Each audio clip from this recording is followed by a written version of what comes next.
Hello everyone, welcome to विश्वास classes. हमारी UP cooperative bank recruitment 2026 के लिए टॉप 100 एमसीक्यूज की सीरीज चल रही है, जिसमें कोऑपरेटिव के टॉप 100 एमसीक्यूज हम लोग कर रहे हैं। इसके अंदर हम लोगों ने पार्ट 1 में 15 क्वेश्चन करे, पार्ट 2 में फिर 15 क्वेश्चन करे, टोटल 30 क्वेश्चन हम लोग अब तक कवर कर चुके हैं। अब तक आप लोगों को सिलेबस का भी आइडिया लग गया होगा कि कैसे हम लोग सिलेबस को ही इसके अंदर कवर कर रहे हैं। तो मेरे ये कोऑपरेटिव के एमसीक्यूज और उसके साथ में जो कोऑपरेटिव के 6 सेशन थ्योरी के करे हैं, ये कंप्लीट सिलेबस है कोऑपरेटिव का। इसके अंदर आप लोग 80 से 90% मार्क्स अपने कोऑपरेटिव सब्जेक्ट के स्कोर कर सकते हैं। जिन एग्जाम्स में प्री भी होना है, अगर इन केस प्री होता है तो आप लोग आराम से उसमें से 10 में से 8 से 9 नंबर लेकर आ सकते हैं। अगर आप लोग अब तक मेरे साथ टेलीग्राम पर कनेक्ट नहीं हुए तो ये मेरा टेलीग्राम चैनल का लिंक है। टेलीग्राम में सर्च में जाके आप लोग यूपी CBL 2026 डाल के सर्च करेंगे तो आप लोगों को टेलीग्राम का ग्रुप मिल जाएगा। ये हमारा सिलेबस है यूपी कोऑपरेटिव बैंक लिमिटेड में कोऑपरेटिव सब्जेक्ट का। Origin and development of cooperative, national level important cooperative, formation of the union ministry of cooperation, prosperity through cooperation, development of cooperatives in the state of UP, cooperative societies in the state of UP, innovations in cooperatives. हमारी कोशिश यही रहेगी कि इस पूरे syllabus को हम लोग अपने एमसीक्यूज के थ्रू कवर करने की कोशिश करें। Amul, one of the most successful cooperative brands in India, is managed by which cooperative federation? तो कौन सी कोऑपरेटिव फेडरेशन इसको मैनेज करती है? GCMMFL करती है, Gujarat cooperative milk marketing federation limited. तो मार्केटिंग फेडरेशन है अमूल एक तरह की। Amul is manage by the Gujarat cooperative milk marketing federation limited, जिसे GCMMF भी बोलते हैं। It is owned by the dairy farmers. कहाँ के डेयरी फार्मर्स? जो गुजरात के डेयरी फार्मर्स हैं। इफ्को स्टैंड्स फॉर, इफ्को एक बहुत इंपॉर्टेंट फेडरेशन है हमारी फर्टिलाइजर्स की। इफ्को की फुल फॉर्म चाहिए। फर्टिलाइजर कॉर्पोरेशन है। तो देखो, ऑप्शन डी तो हट ही गया, ये तो आपको नहीं भी पता तो आपके नाम से हट गया। इफ्को इंडियन ब्रांड है, तो इसलिए ऑप्शन सी भी हट गया। अब आपके पास बचा है ऑप्शन ए, बी और डी। ऑप्शन ए बोलता है Indian farmer fertiliser cooperative organisation. Option B बोलता है Indian federation of fertiliser cooperative organisation. Option E बोलता है इंटीग्रेटेड फार्मर फर्टिलाइजर कोऑपरेटिव। तो इसका आंसर हो जाएगा option A. IFFCO stands for Indian farmers fertiliser cooperative limited. Indian farmers fertiliser cooperative limited, one of the largest cooperative fertilisers manufacturer in the world. IFFCO is one of the largest cooperative fertilizer manufacturers in the world. In which year the NCDC National Cooperative Development Corporation was established? NCDC का गठन किस साल में हुआ था? NCDC का गठन हुआ था 1963 में। Option C, NCDC was established in 1963 under NCDC Act 1962। तो एक्ट आया 1962 में। 1962 में पार्लियामेंट में एक एक्ट पास किया गया कि NCDC की जरूरत है। जब एक्ट पास हो गया उसके बाद ये बॉडी बनाई गई। बॉडी बनाते बनाते 1963 हो गया। एम क्या था इसका? To promote and develop cooperative societies in the country. NCDC का एक्ट था कंट्री के अंदर कोऑपरेटिव सोसाइटीज का प्रमोशन करना और उनको डेवलप करना, उन्हें एक तरह से और स्ट्रेंथन करना। तो एनसीडीसी क्योंकि एक्ट में बनी है तो ये इसलिए एक स्टैट्यूटरी बॉडी है। Statutory body, NCDC is an statutory body formed under the NCDC Act 1962। Kribhco क्या है? क्रिप्को एक कोऑपरेटिव है। अब क्रिप्को का काम क्या है? Milk and dairy products, fertilisers and chemicals, sugar jaggery, handloom handicraft या फिर बैंकिंग एंड क्रेडिट। तो इसका आंसर हो जाएगा option B, fertilizer and chemical. KRIBHCO क्या है? क्रिप्को की फुल फॉर्म होती है कृषक भारती कोऑपरेटिव लिमिटेड। ये आपको पढ़ाया भी हुआ है, मैंने डिटेल में पढ़ाया हुआ है क्रिप्को के बारे में। क्रिप्को की फुल फॉर्म है कृषक भारत कोऑपरेटिव लिमिटेड। ये मेजर नेशनल लेवल कोऑपरेटिव है जो कि production and marketing of fertilisers में इन्वॉल्व है। आपको बताना है कि क्रिप्को कहां पर बेस्ड है, क्रिप्को का हेडक्वार्टर या फिर हेड ऑफिस या फिर इसका ऑफिस कहां पर बेस्ड है। ये आप लोग मुझे पहली चीज कमेंट बॉक्स में बताएंगे। दूसरा, इसका फॉर्मेशन ईयर, ये किस साल बनाया गया था। दोनों ही चीजें मैंने अपने कोऑपरेटिव के लेक्चर्स में कराई हुई हैं। जो सेकंड लेक्चर था उसमें डिटेल में कराया हुआ है इसके बारे में, और बाकी इंपॉर्टेंट जो कोऑपरेटिव्स है उनके बारे में भी पढ़ाया हुआ है। कमेंट बॉक्स में आप लोग मुझे बताएंगे इसका हेड ऑफिस कहां पर बेस्ड है और इसका फॉर्मेशन किस ईयर में हुआ था। एम क्या था? एम था फर्टिलाइजर्स एंड केमिकल्स। ठीक है। Who is known as the father of white revolution? Father of white revolution हम लोग किसे बोलते हैं, और उनकी वजह से अमूल एक बहुत सक्सेसफुल ब्रांड भी बना। Father of white revolution D R Gadgil, मैंने आप लोगों को बोला था कि इनके बारे में पता करके आप मुझे बताएंगे। वैकुंठ भाई मेहता का रोल क्या था, बॉम्बे प्रेसिडेंसी को करना। सर फ्रेडरिक निकोलसन जी जो थे, इन्होंने 1895 वाली रिपोर्ट सबमिट करी थी। त्रिभुवन दास पटेल, इनका भी रोल आप मेरे को पता करके बताएंगे कि इनका क्या रोल था। आंसर आ जाएगा option A, doctor Verghese Kurien जो थे, इन्हें फादर ऑफ व्हाइट रेवोल्यूशन बोला जाता है। और इन्हीं की वजह से जो अमूल कोऑपरेटिव मॉडल था वो इतना बड़ा मॉडल हो गया कि पूरे इंडिया में अमूल मिल्क लोग प्रेफर करते हैं। The headquarter of IFFCO is located इन, इफको का हेडक्वार्टर कहां पर है, हमने पीछे भी पढ़ा है, इफको का हेडक्वार्टर न्यू दिल्ली में है। Option B, IFFCO's headquarter is located in New Delhi. Which of the following is the apex body of cooperative societies in India? अब इंडिया में कोऑपरेटिव सोसाइटीज के लिए एपेक्स बॉडी कौन सी है? NCDC, NCUI, IFFCO, KRIBHCO, NABARD. NCDC का रोल हमने क्या पढ़ा था, promotion and development of corporation, जो कि एनसीडीसी एक्ट के थ्रू बनाई गई थी, है ना। अब एनसीडीसी हम लोगों ने जब बनाई, उसका काम हमने डिफाइन कर दिया। इफको की अगर बात करें तो इफको अपने आप में एक कोऑपरेटिव है, अपने आप में कोऑपरेटिव सोसाइटीज है फर्टिलाइजर्स की। क्रिप्को की बात करें, ये भी फर्टिलाइजर और केमिकल की एक कोऑपरेटिव है, अपने आप में ये कोऑपरेटिव है ना ये चीज। तो ये आपकी एपेक्स बॉडी तो नहीं हो पाई। नाबार्ड की बात करें, नाबार्ड एक बैंक है, एक ऑल इंडिया फाइनेंशियल इंस्टीट्यूशन। तो सिर्फ और सिर्फ कोऑपरेटिव सोसाइटी नहीं देखेगा, ये पूरा एग्रीकल्चर और रूरल डेवलपमेंट देखता है, and credit societies is a part of it, वो भी प्राइमरी क्रेडिट सोसाइटीज, है ना। बाकी बाकी कोऑपरेटिव को नाबार्ड नहीं देखेगा, रूरल डेवलपमेंट के पार्ट में जरूर दे सकता है, बट नाबार्ड का रोल नहीं है।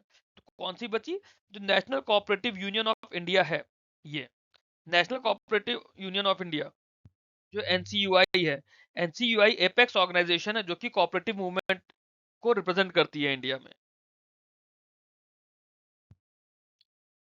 NCDC provide financial assistance mainly to, NCDC किसको फाइनेंशियल असिस्टेंस देती है, प्राइवेट कंपनीज को बिल्कुल भी नहीं। Cooperative societies for the development and expansion, ये तो एनसीडीसी का प्राइमरी रोल है ही है। एग्रीकल्चर यूनिवर्सिटीज, क्योंकि ओनली लिखा है तो बिल्कुल भी नहीं। सेंट्रल गवर्नमेंट डिपार्टमेंट, मतलब ही नहीं। फॉरेन कोऑपरेटिव ऑर्गेनाइजेशन, मतलब ही नहीं। क्यों? क्योंकि एनसीडीसी सिर्फ इंडिया में कोऑपरेटिव को डेवलप और मार्केट और उन्हें स्ट्रेंथन करने के लिए आई थी। तो इसका क्या हो जाएगा, it provides loan and grant to cooperative societies for infrastructure development, marketing, storage and processing activities. किस किस के लिए, इंफ्रास्ट्रक्चर डेवलपमेंट, मार्केटिंग, स्टोरेज और processing. That means cooperative credit societies को एनसीडीसी लोन नहीं देगा, लोन देने के लिए उन्हें इंफ्रास्ट्रक्चर डेवलप करने के लिए मिल सकता है, बट वहां पे इंफ्रास्ट्रक्चर की नीड नहीं है, क्योंकि उनका काम है लोन देना। तो लोन देने के लिए क्या एनसीडीसी उन्हें लोन देगा? बिल्कुल भी नहीं देगा। एनसीडीसी का लोन बाकी कोऑपरेटिव्स को जाएगा, इंफ्रा डेवलपमेंट के लिए, मार्केटिंग के लिए, स्टोरेज के लिए, प्रोसेसिंग एक्टिविटीज के लिए। Amul success is primarily based on which model of cooperation, अब ये इंपॉर्टेंट है, कौन से मॉडल ऑफ कोऑपरेशन पे अमूल की सक्सेस डिपेंड करती है? क्या वो प्रोड्यूसर कोऑपरेटिव मॉडल है, क्या वो कंज्यूमर कोऑपरेटिव मॉडल है, क्या वो क्रेडिट कोऑपरेटिव मॉडल है, क्या वो हाउसिंग कोऑपरेटिव मॉडल है, या फिर वो मार्केटिंग कोऑपरेटिव मॉडल है? ये आप लोग, जब तक मैं आपको इसका आंसर बताता हूं, मैंने जैसा आप लोगों को बोला, कमेंट बॉक्स में अपना आंसर आप लोग टाइप करते जाइए, क्योंकि अपने आंसर में आप लोग टाइप करेंगे तो आपको समझ आएगा कि आपके मन में क्या आया सवाल देखकर। आपके मन में जो आंसर आया वो सही हुआ तो वेल एंड गुड, गलत हुआ तो मैं तो अगला आंसर आपको दे ही रहा हूं ना, उससे आप अपने आप को करेक्ट कर सकते हो। बट जब तक आप टाइप करके अपना आंसर श्योरिटी से नहीं दोगे कि आपके मन में ये आंसर आया है इसका, तब तक आप नहीं कर पाओगे। आंसर हो जाएगा ऑप्शन ए, क्योंकि प्रोड्यूसर कोऑपरेटिव मॉडल पे काम करता है। ये चीज हम लोगों ने अपने नेशनल लेवल कोऑपरेटिव वाले वीडियो में करी भी है, अमूल के बारे में, अमूल को हमने पढ़ा था काफी डिटेल में। It follows the producer cooperative model, जहां पे जो मिल्क प्रोड्यूसर्स होते हैं, they are the owners and controllers of the cooperative. Which national level cooperative is primarily associated with marketing and export of agriculture produce? Marketing and export, यहाँ पे export की बात आ गई है। अब जब एक्सपोर्ट की हम लोग बात करते हैं ना, देखो इफको तो सिर्फ और सिर्फ आपके फर्टिलाइजर के लिए है ना। क्रिबको आपके फर्टिलाइजर्स और केमिकल के लिए है। हम यहाँ बात कर रहे हैं एग्रीकल्चर प्रोड्यूस की। नाफेड, नाफेड होता है national agriculture cooperative marketing federation. NCUI, NCUI उनकी नेशनल लेवल यूनियन है, एक तरह की एसोसिएशन है नेशनल लेवल की। एनसीडीसी, एनसीडीसी का काम पड़ा था उन्हें डेवलपमेंट के लिए, मार्केटिंग के लिए फंड्स देना। अब नाफेड जो है ना, नाफेड के रिसेंटली अगर आपने करंट अफेयर्स पढ़े हो तो नाफेड के काफी सारे करंट अफेयर्स भी आए हैं। जैसे झारखंड से मैंगो गया, नाफेड के थ्रू गया। कॉफी जा रही है, पाइनएप्पल जा रहा है, जिंजर जा रही है मेघालय से यूके, नाफेड के थ्रू जा रही है। तो ये नाफेड का काम है, एक national agriculture cooperative marketing federation. जब मार्केटिंग कर रही है तो ये वहां के प्रोडक्ट्स को इंटरनेशनल लेवल पर एक्सपोर्ट करा रही है। तो NAFED is associated with the marketing and export of agriculture produce. NAFED is the national level cooperative responsible for the procurement, marketing and export of agricultural commodities. तो answer is option C, NAFED, national agriculture cooperative marketing federation. इसके बारे में भी मैंने आप लोगों को पढ़ाया हुआ है। ऑपरेशन फ्लड, इसको हम लोग व्हाइट रेवोल्यूशन भी बोलते हैं। हमने इससे ये पढ़ा था कौन एसोसिएटेड है, डॉक्टर वर्गीस कुरियन, और ये अमूल के ब्रांड एक्सपेंशन में बहुत बड़ा रोल प्ले करा था। क्वेश्चन इज कौन से ईयर में लॉन्च किया गया था। Operation flood was launch in 1970, 1970। और लॉन्च किसने करा था, नेशनल डेयरी डेवलपमेंट बोर्ड ने। नेशनल डेयरी डेवलपमेंट बोर्ड ने ऑपरेशन फ्लड लॉन्च करा था। Father is known as the doctor Verghese Kurien, और इसमें अमूल मॉडल के हेल्प हुई, अमूल मॉडल की हेल्प से करा था। और इसमें फर्दर अमूल मॉडल बहुत बड़ा कोऑपरेटिव बनकर निकल कर आया था।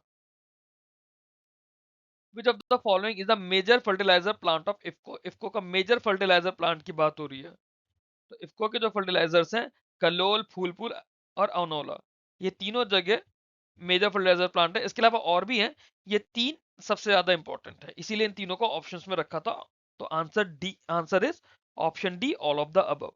IFFCO has major fertilizer plants Kalol, Phulpur and Aonla among others. मतलब और भी हैं, सिर्फ यही तीन नहीं है, बट ये तीन बाकी सबको देखते हुए बहुत ज्यादा इंपॉर्टेंट है, जो मुझे लगे थे। NCDC provide assistance to cooperative under which of the following major heads. अब वो किन चीजों के लिए कोऑपरेटिव्स को लोन देता है, मार्केटिंग के लिए, स्टोरेज और कोल्ड स्टोरेज के लिए, प्रोसेसिंग के लिए, ऑल ऑफ द अबव के लिए, या फिर सिर्फ और सिर्फ मार्केटिंग और स्टोरेज एंड कोल्ड स्टोरेज के लिए। तो ये हम लोग पीछे पढ़ भी चुके हैं, एनसीडीसी के बारे में हमने जब अपनी थ्योरी में पढ़ा था वहां भी कवर करा, पीछे भी अभी एक एमसीक्यूज में हम लोगों ने कवर करा है। Answer is all of the above. ये मार्केटिंग के लिए भी लोन देता है, स्टोरेज के लिए भी देता है, प्रोसेसिंग के लिए भी देता है, और बाकी कोऑपरेटिव डेवलपमेंट एक्टिविटीज के लिए भी देता है, जैसे इंफ्रास्ट्रक्चर डेवलपमेंट हो गया। तो answer is option D, all of the above. KRIBHCO, KRIBHCO का एक फर्टिलाइजर प्रोडक्शन के लिए जॉइंट वेंचर है। अब आपको बताना है कि किसके साथ में जॉइंट वेंचर है। क्रिप्को का जॉइंट वेंचर किसके साथ है, क्या इफको के साथ है, नाफेड के साथ में, ओमिफको के साथ में है, एनसीयूआई के साथ में है, या नाबार्ड के साथ में है। आई डोंट नो मैंने ये चीज आपके साथ थ्योरी में कवर करी थी या नहीं करी थी, बट ओमन इंडिया फर्टिलाइजर्स कंपनी के साथ में क्रिप्को का एक जॉइंट वेंचर है। Kribhco has a joint venture is Omifco, Oman India fertiliser company, और ये जॉइंट वेंचर है ओमन में। ठीक है, ओमान में जॉइंट वेंचर है क्रिप्को का, वहां की ओमन इंडिया फर्टिलाइजर कंपनी के साथ में। मतलब ये ओमिफको जो है, ये एक्चुअली उस जॉइंट वेंचर का नाम है। तो ओमान के साथ में है joint venture. National cooperative union of India, NCUI, ये कौन सी इंटरनेशनल बॉडी के साथ अलायंस है। देखो, जब कोऑपरेटिव की बात हो रही है ना, तो उसकी सबसे बड़ी इंटरनेशनल बॉडी है international cooperative alliance. International cooperative alliance is the biggest cooperative body of the world. तो क्या वर्ल्ड बैंक के साथ अलाइन है, नहीं, वर्ल्ड बैंक के साथ कंट्रीज अलाइन होती है। एफएओ के साथ अलाइंड है, इसके साथ भी कंट्रीज अलाइंड होती हैं। नाबार्ड के साथ, नाबार्ड अपने आप में एक ऑल इंडिया फाइनेंशियल इंस्टीट्यूशन है। आरबीआई, आरबीआई के साथ में कोई अलाइन नहीं होता। आरबीआई इंडिया का सेंट्रल बैंक है, तो आरबीआई के साथ कुछ अलाइन नहीं होता। तो answer is option B, international cooperative alliance. NCUI is affiliated with the International Cooperative Alliance, ICA, the global apex body of cooperatives। ठीक है, answer is option B, that is ICA. अगर आप लोगों को ये वीडियो अच्छा लगा हो तो वीडियो को लाइक करके चैनल को सब्सक्राइब कीजिए, बेल आइकन प्रेस करिए ताकि आपको आने वाले वीडियोस के भी नोटिफिकेशंस मिलते रहें। ये मेरा डिटेल्ड ग्रुप है यूपी कोऑपरेटिव बैंक लिमिटेड का। टेलीग्राम पे आप लोग सर्च करेंगे यूपी सीबीएल 2026, कोई स्पेस नहीं देना, यूपी सीबीएल 2026 डाल के आप लोग सर्च करेंगे तो आप लोगों को टेलीग्राम का ग्रुप मिल जाएगा। यहाँ पर यूपी कोऑपरेटिव बैंक लिमिटेड से रिलेटेड जो भी रिक्रूटमेंट डिस्कशन है सारे यहाँ होंगे। इसके अलावा और भी जब यूपी के एग्जाम्स आएंगे तो इसी पर्टिकुलर ग्रुप के अंदर डिस्कशन होंगे यूपी के सारे एग्जाम्स के। ये मेरा ग्रुप है जहाँ पे हम लोग बाकी बैंकिंग एग्जाम्स की तैयारी करते हैं, जैसे आरबीआई असिस्टेंट, नाबार्ड, डीए के टाइम पर ग्रुप बना था। अब इसमें हम लोग IBPS PO, SBI PO, RRB PO, उन सारे एग्जाम का डिस्कशन इसी ग्रुप में रहेगा।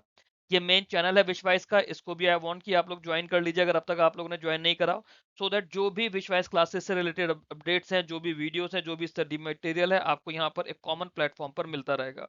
और ये ग्रुप है इंटरव्यूज के लिए, जब आप लोगों का रिटन क्लियर हो जाएगा तब आप में से कुछ लोगों का इंटरव्यू भी होगा। इंटरव्यू की प्रिपरेशन हम लोग इसी पर्टिकुलर ग्रुप के थ्रू किया करेंगे। That's all in this video. Thank you very much for watching this. Keep learning, keep growing.